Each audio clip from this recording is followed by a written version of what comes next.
IoT to add to their traditional Mode 1 services, infrastructure, app, and things like that. And then going into IoT as an end-to-end and outcome-based solution rather than just technology-based, really focusing on the business itself. Okay. Well, this is a tremendous panel. My name is Linda Bernardi. Previously, up until recently, I was Chief Innovation Officer for IoT for IBM. I finished that and just published, or will be publishing my book called The Inversion Factor that talks about the IoT of the future. And what we want to do is really take you through the journey of IoT. So I'm going to start with Ganesh. And first of all, your title, I have to say, Chief Digital Officer. And also, of course, we know about industrial IoT at GE. So can you help us understand about being the digital officer and the lead-in from that into the bigger picture of GE? Sure.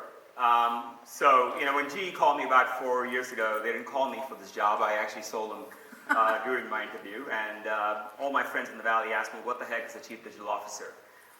Because for us here in Silicon Valley, we all grew up in an inherently digital world. Okay? There's a lot of companies and industries which haven't been touched by digital technology, especially the industrial world.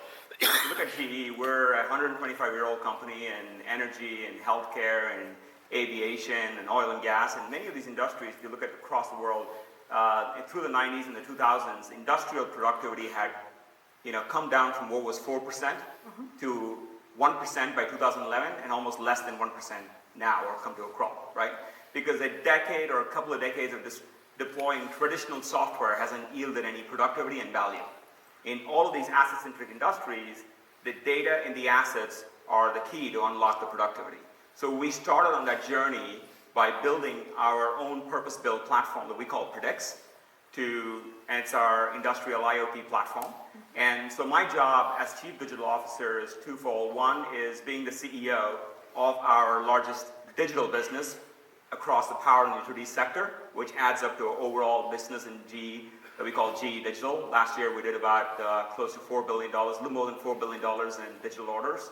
And the second job is to go transform GE Power and help GE reinvent itself as a digital business. And by doing so, we're now seeing our customers are also wanting to be a digital business. So the CDO is CEO of a digital business, and the transformation officer of a non-digital business into a digital business model. So to the rest of our panelists, how is the digital play in your respective companies with respect to industrial IoT, digital IoT? Have you differentiated these into different segments, or is one inclusive of the other? So our view on this is, there's a dilemma that we're facing as an industry, which is how do we match the pragmatic with the possible, right? And how do we get from where we are today to where we know what's possible, and how do we quantify that in a way that people can get a return on that investment? That's really the challenge. We're taking a very pragmatic approach in our view. What we call eco-structure is, what we recognize with the markets we serve, there are really 4 core end markets. And if you go to any CEO, they all are dealing with buildings, data centers, industrial processes, and something with the grid. In one form or another, they're dependent on the grid.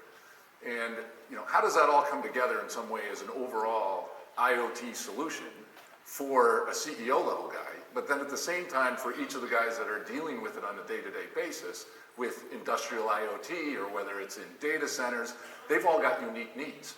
And they have unique users and unique people problems that they're trying to solve. So it's really not in our view, it's not hey, we need to go reimagine and create new platforms. What we need to understand is how do we get where we are today, how do I start getting down the path with things that get me a return on investment today, whether it's getting the right products connected, the right sensors in place, getting the right edge control pieces in place, so that I've got the foundation then to go and unleash what we know can happen when I can start doing analytics in the cloud with the appropriate data in the cloud.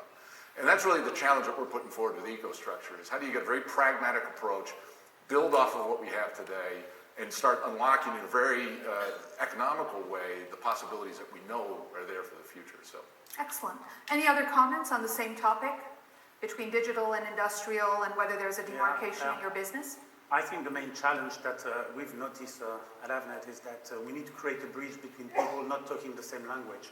That means IT people having their own servers with their traditional IP secured connectivity, because it's tablet, it's laptop, they know that since years.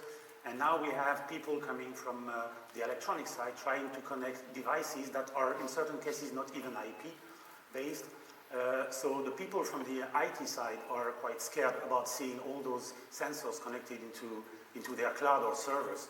So what we're trying to achieve on the ARNet side, and the investment we've done, is that's why I was mentioning Intranet of Things, to try to replicate a kind of level of security very equivalent to HTTPS, what is currently used, or TLS, or whatever, into non-IP devices. So that's, and then those people will finally talk the same language, and I think this is critical. If you've seen the hacking story during the weekend, and I think this is really, really the biggest challenge, is talking together in a secured way. So that's where we are trying to invest at ARNet. Excellent. John?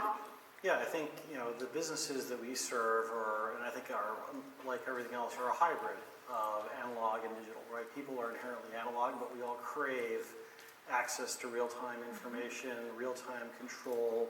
We look for ways to optimize and become more efficient. And so what we've seen is, as I believe you just shared, right, a starting point that's based upon very pragmatic, specific business cases that drive an initial adoption of a set of connected devices, a set of sensors.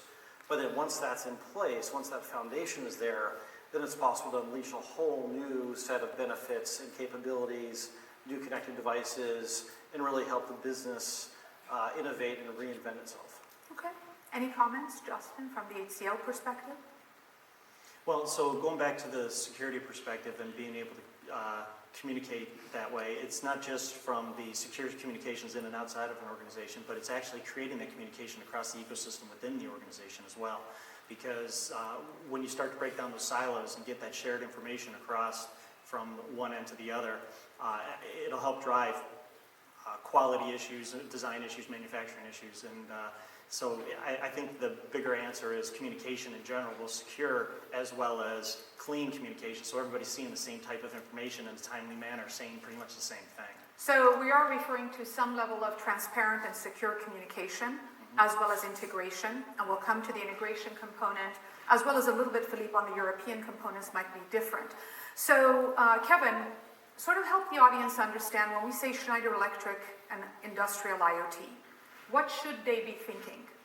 Well, I think what's interesting is, if you look just at the industrial segment in general, is it's really not one segment. We talk about it that way, but you've got mining companies, food and beverage companies, all of whom have got unique needs. And I think, Stuart with Johnson & Johnson, and I think earlier this morning, are talking about, hey, you got to focus on the patient, right? Or you got to focus on the customer. And to me, that's really what we're driving today is, at the end of the day, there's different needs and for different people, but they can all boil down to is how do I get lower cost, better performance management, and then what are the new possibilities that I haven't really thought about today, new opportunities. So for example, around cost, we have people today, this isn't such stuff, this isn't a dream. People today are, sensors have gotten cheap enough where in mining operations, they're monitoring fuel and they've reduced costs because they've reduced theft. Very practical.